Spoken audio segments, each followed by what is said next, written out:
welcome back to Open Up. Don, good to see you. Yes. We just had a birthday party, so Yes. splitting our birthdays. Yes, so thank you all for watching. We're doing billboards right now. Yes, we want to thank the businesses that are with us, and particularly DB and Company. That's David Bass and Company Printing and Marketing, handling any size, any complexity of marketing. They really know their stuff.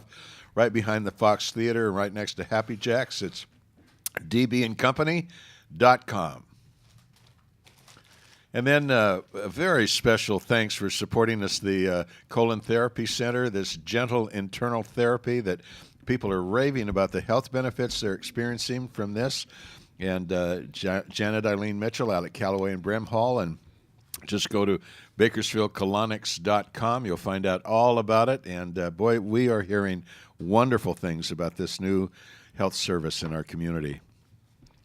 Also, Cruise Through Car Wash. Boy, these guys really know what they're doing. 5 minutes in, 5 minutes out, free vacuums, spotless car washes. I sure love it. I'm in and out every day, and great people over there. 7 locations here in Bakersfield, and now 2 over for you folks over in the high desert, over in Lancaster, Palmdale area.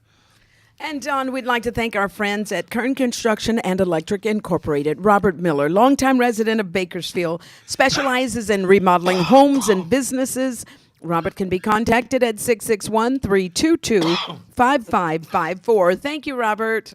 Uh-oh, that popcorn went down. Oh, no. Oh, no. But it's gluten-free, so it must be good for us anyway.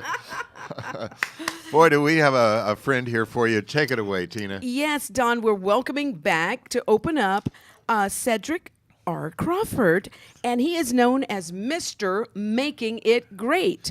Cedric, welcome back. Thank you. Good to be here. I was looking at this wonderful book, Breadcrumbs to Making It Great. Yes. I was looking at, I actually had to look ahead a couple of days to something and I see you have your book with you. Will you be talking about today's? No, we're going to talk about whatever you guys want to talk about. Okay, I looked ahead a couple of days and I saw about time, Time. Mm-hmm. Yes, and love. You have love is spelled Time.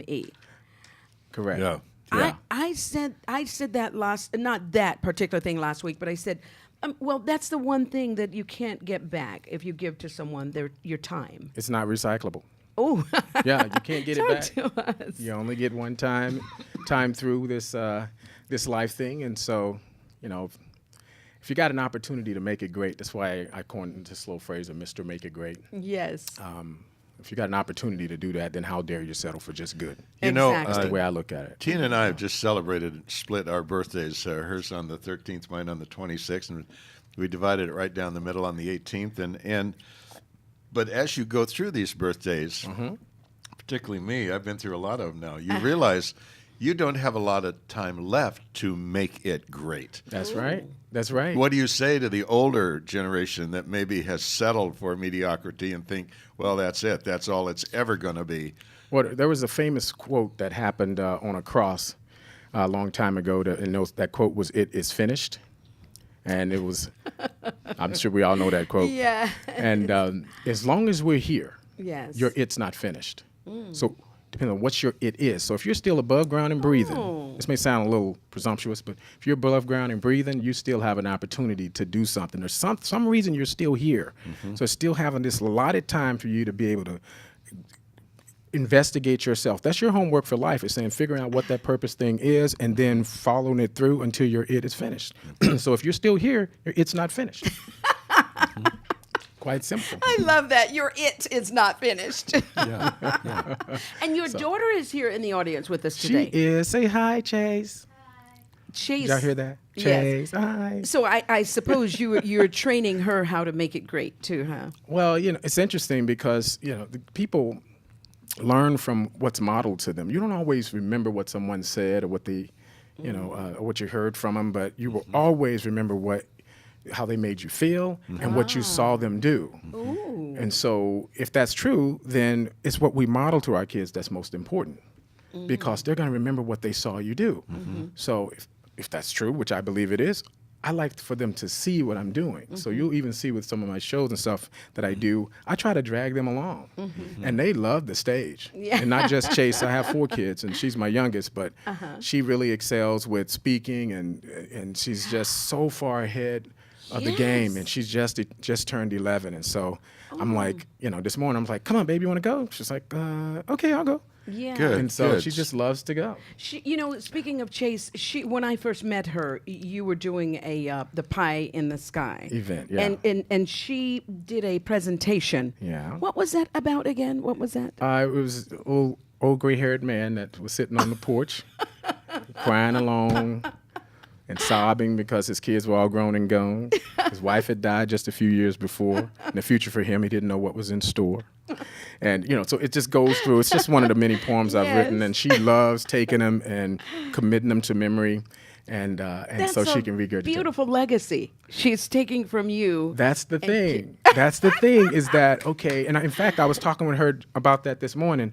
I was like, you never know what's going to happen, Chase. So these poems and stuff that you're committing to memory, you may not really get the depth of what they are and what you're saying. Yes. But they are very inspiring, especially coming from someone who's 11. Yeah. And you're saying, what are those words? Oh, my goodness. And so you're don't look now, but you're inspiring people. Yes. You're motivating them. Yes. You're tapping them on the shoulder and reminding them of certain things, because all the words that I've articulated in that poem is designed specifically to speak to somebody. And it's just, who is that somebody that needs to hear it and be reminded of, okay, I need to really figure this out because I really don't have a lot of time. And that gray-haired man, he found out all but too late that, Yes. because leaving memories and stuff is not up for debate. Cedric, you're always out there helping people and pushing in the best sense of inspiring and motivating and people. Tell me the kind of long-term feedback that you've gotten. People that maybe you didn't even expect had heard, or the seed, you didn't think the seed was going to grow, and that have come back to you, and what you've seen and what you've put out there that would be a model for us to do the same for others. Yes. Wow, I tell you what, there's, as you were talking there, my mind's just, wheels are just turning. I remember this phrase that, it's kind of a Southern phrase that says, give me my flowers while I live, because they mean nothing when I'm 6 feet under, 10 toes up, right? And so, with just in the notion of that, when I hear feedback from people who, because of something that had to do with me, some content that I created, either it was spoken or it was written, or both, that says that was speaking to me. You spoke right to me. And how, because of that, it compelled them to take some type of action that led them to a different result. That's why I do what I do. Yes. And this because I found my why. I'm no longer confused about why I'm here. And which some people, you never go through. And there's an old saying that says, find a why that makes you cry, because that's the one that is your passion thing, that's in your deepest seed, that's there. And so I just take the journey that I've been on, and when I said yes to this space, which is, there's nothing else more worthy than my best efforts than this space, bar none. And everything that I look back over my life has led me to where I'm at today, and I'm no longer confused. So my job is to say, okay, how do I help you? How do I help you to get that same response? And so I write, I do the content thing. And then when people feed it back to me and echo it back to me and say, oh, wow, I get it. That's where the light bulb goes on and says, yes. And that's my flowers where I live, because that really does. And I collect this stuff, because even motivators need to be motivated every now and then. Even inspirers need to be inspired. And so how do you do that? How do you motivate yourself? You know what? A lot of people say, what's your favorite book? And it's like, my favorite book, actually, I have 2 of them, but one of the 2 is my book. Yes. I mean, I don't mean to sound presumptuous in that it's like a world changer, but don't miss this message. It's the answer to some of the most complicated questions I've found lies inside of us. We just have to take time to tune out so we can check in and tune in.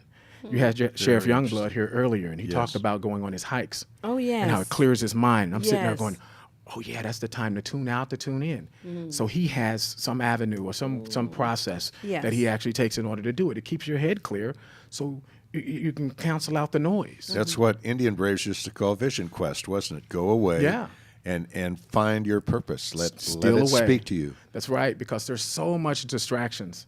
that are in this world. I mean, this is like information overload, and it's kind of good and a bad type of thing. Yes. Good in that you got so much information. There's never been another time in history, obviously, this goes without saying, that we've made this world, we've shrunk it, to where, I just got this from a guy this morning that, I forget his name, but he's in the audience. Oh, yes, Isaac. Thank you, Isaac. Isaac. But we've shrunk the world as it relates to information. But here's the thing, is there's so much information out there. It's like, okay, how do you siphon through and sift through the stuff that's good and not so good?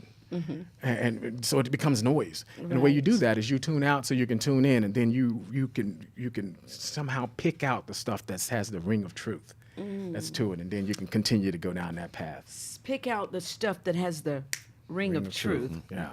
You get it, and you recognize it when you see it. It's like, you're picking out your wife. You say, well, what am I looking for? I don't really know, but I know it when I see it. Okay. Or those pair of shoes when you go into wherever you shop at, and they're like, can we help you? Like, you looking for anything particular? Well, I know it when I see it. Yes. So it's the same thing when it comes We're to going to a break. We'll be back and more with Mr. Making It Great. All right.